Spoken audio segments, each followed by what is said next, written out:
Welcome to It's Only Up From Here, a space to revel in the alchemy of transformation, a space to be a nudging light at the end of the tunnel, a space to remind you you've been your own hero all along. This is Lauren, your host of It's Only Up From Here.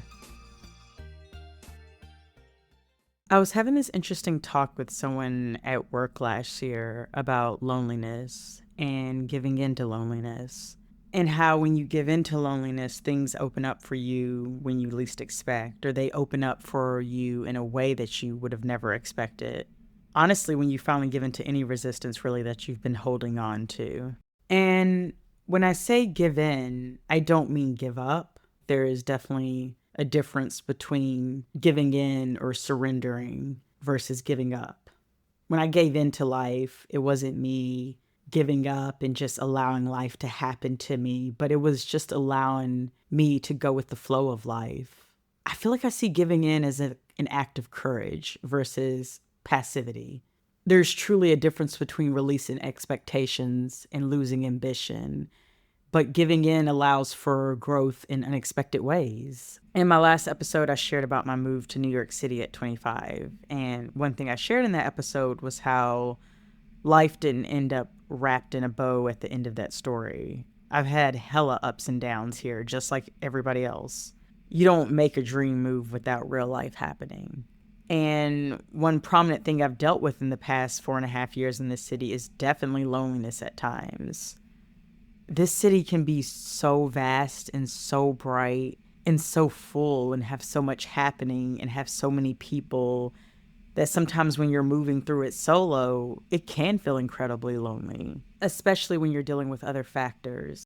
I remember near the end of October of 2023, I was sitting out at brunch down in West Village with my roommate and old friend, and I had been recently recovering from a dating situation ending with someone. And I remember blurting out to them from across the table, I think I'm going to hop back on the dating apps. I can try it out again. No big deal. And I remember my roommate looked at me like I had lost my marbles, to be honest. But one of the things she had said that had always stuck to me was, why don't you date yourself? Have you ever tried dating yourself, taking yourself out on solo dates? And my other friend looked at me and had said, I feel like you've been running from yourself. And I'm going to be honest, at the time, I was not trying to hear all that. Which is so funny looking back in retrospect. I remember just thinking, why would I want to take myself out on solo dates? Why would I want to date myself? What's wrong with wanting companionship and love and someone to share life with? But it's true, I did need to deeply pour into myself, and I needed to pour into myself alone. There's a quote by Bell Hooks that says, when we can be alone, we can be with others without using them as a means of escape. I think that's why that was so true that day, what my roommate was telling me, that I just needed to date myself and be on my own for a while. And I think back to the times in my life where when I poured into myself and I gave into loneliness or gave into feeling alone or just gave into like the way the universe was moving for me at that time, things truly started to open up for me. What I ultimately took from my roommate saying this at the time is that I'll cultivate a sense of belonging with myself and learn how to be on my own and perhaps even enjoy the solitude. And while I initially wasn't trying to hear it, I think after that day sitting with him, I really had to look inward and I realized I don't know how to be on my own. Not even in just the sense of romantic partnerships, but even alone without friends. I was going through a season in my life where I didn't have as many friends in the city as I did the first 2 years when I first moved here. It was a quiet period, but in that quiet period, I realized that I could turn inward and turn this quietness into something. And so I go back to the talk I was having with a colleague last year about just when you give into the loneliness, there are doors that start to open up to you. And I think back to the time when I was young, I was 23, I was studying abroad in Germany, and I was struggling to make friends there. I remember I was trying to force a lot of friendships when I first moved to Germany to study abroad. I remember there was a group of these American students who I was just trying so hard to fit in with and be friends with because I was also American, and I just thought that maybe we would naturally become friends. But there was also a racial barrier there. they were predominantly white and I am Black American. And so that didn't pan out. And I remember I was just so desperate to be friends with someone while I was on this abroad trip, and it never panned out the way I wanted it to with them. And so I just needed to give into that loneliness. And by that, I mean I needed to just stop trying and just live. So I just started going about the days on my own in this city that I was in Mannheim. And as soon as I gave into this loneliness, I started to meet all of these amazing friends that I spent the large majority of my time abroad with. And literally none of them were American, which is so funny.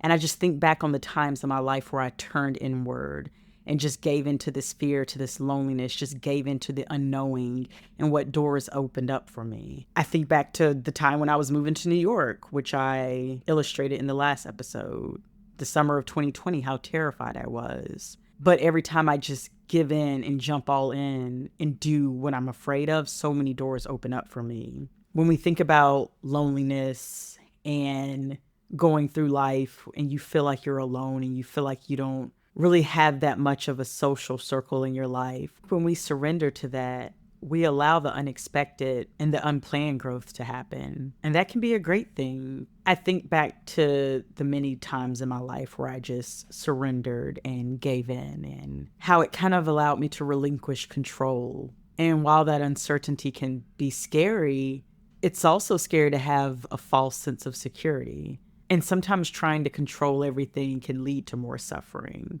especially when you pair it with loneliness. Trying to control your loneliness can lead to more suffering in ways like you date people that aren't meant for you. You hang in crowds that aren't meant for you. You try to force friendships that aren't meant for you. You try to force romantic relationships and situations that aren't meant for you. And that's you trying to control your loneliness versus just surrendering and giving in and thinking, hey, I can be on my own for a little bit. I can do things by myself. I can take myself out on solo dates. And those are situations where you never know who you can meet and what situations you can end up in. It honestly took me some time to get to that point where I had to learn to flow instead of force. I'm going to be 30 next month, and it took me nearly all of my life so far, a large portion of my 20s, to learn to just flow instead of force things. And there are practical ways to surrender, to be honest. There are practical ways to give in. And I think that just takes a lot of mindfulness and takes a lot of reframing setbacks or what you consider to be setbacks. It takes a lot of trusting the universe or life or God and trusting that there's a rhythm that you may not always understand. It also takes cultivating a trust in yourself too, and trusting that you know yourself, trusting that you have the ability and you're capable of what it takes to get through whatever life is throwing your way. And it can be super scary trusting the unknown and giving in to the unknown and living in this space where you don't know what's going to happen next. And when I was younger, it felt like it was going to feel this way forever. And sometimes I still find myself falling into that despair of this will feel like this forever, but it won't feel like this forever. That's the biggest thing I have to and had to remind myself. And I think especially if you're listening to this and you're an artist, sometimes that loneliness offers this quiet period that we really need. And when I was talking with my colleague about loneliness and giving in to loneliness, we were talking about how that quiet period oftentimes offers creativity. And it can be time with yourself, quiet time with yourself that you deeply need as an artist. So here's to giving in. Here's to giving in to the loneliness, to the unknowing newness, giving in to the solitude, giving in to the new season that I'm in and that you might be in. There's so much ahead of me in life. There's so much ahead in life that we don't even realize. And as the saying goes, it's only up from here. I think back to the past 9 years of my 20s and how I spent a large majority of my 20s surrounded by friends in college. And when I first moved to New York City and all of the chatter and the buzzing that I had going on around me, as I'm getting closer to 30, things have gotten a lot quieter. And back to that conversation I was having over brunch where I was told I was running from myself. And I think as I'm entering this new season, That's something I really want to stop doing. And maybe things have gotten a lot quieter for a reason. Maybe the universe is offering me this quiet, or offering you this quiet, to discover something else that I wouldn't have found out if all the chatter and the buzzing was around me. My dream in life is honestly to write and to create and give back to a reader what was once given to me when I was a young reader. So now it's time to revel in this quiet, giving in to this loneliness, and just giving in to life and the rhythm of life. So here's to giving in. So this poem I wrote a few years ago about giving in, and I remember I had less writer's block and more a mental block with writing because I was going through a difficult time that year, and I didn't really want to start writing and to just feel those feelings. So this poem was about giving in to those feelings, but I felt like it was relevant for this episode, so that's what I'm going to read today. On giving in. To write again would be to give in to this ache, giving leverage to the waves building inside me. Rolling across with an uncontrollable rapidness, the deep viridian waters grow, curling like a wicked smile. I touch pen to paper, and they come crashing, the feelings I hadn't felt in so long. To write again would feel like drowning, with the tremendous words that choke me with their truth, much like the briny waters that would fill my lungs. To write again would admit a long-standing, unmistakable defeat, that the waves have always been much more colossal than I am, that I was never meant to hold them any longer than this.